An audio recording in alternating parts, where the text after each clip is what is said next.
పరమేశ్వరుడి దగ్గరికి వచ్చి పూజించి ఇలా చెప్పారు: స్వామి, విఘ్నాలతో మా పనులు చాలా చెడిపోతున్నాయి. ఈ విఘ్నాలని శాసించేందుకు గాను మాకు అధిపతినివ్వండి. ఆయన్ని పూజించి విఘ్నాలు కలగకుండా చూసుకుంటాము. తన పిల్లలలో ఒకరికి ఆ ఆధిపత్యాన్ని ఇవ్వాలని శివుడు సంకల్పించాడు. అది తెలిసిన గజాననుడు తండ్రిని అడిగారు: నేను పెద్ద కొడుకుని కనుక ఆ ఆధిపత్యాన్ని నాకివ్వండి నాన్నగారు. రెండో కొడుకు కుమారస్వామి తండ్రితో అవుతాడు, ఆ ఆధిపత్యం నాకివ్వండి.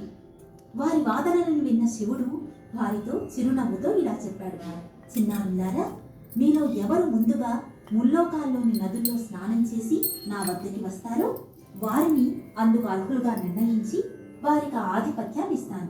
వెంటనే బయలుదేరండి. ఆ మాటలు వినగానే కుమారస్వామి నెమలినెక్కి ఆ పని మీద రివ్వున బయలుదేరాడు. వినాయకుడు తన ఎలుక వంక విచారంగా చూసి తండ్రితో ఇలా చెప్పాడు: నాన్నగారు, ఎలుకనెక్కి వెళ్ళి నేను తమ్ముడి కన్నా ముందుగా అన్ని నదుల్లో స్నానం చేసి రాలేనుగా. నేను ఈ పోటీలో గెలిచే ఉపాయం మీరే చెప్పండి. అప్పుడు శివుడు కొడుకుతో ఇలా చెప్పాడు: కుమారా,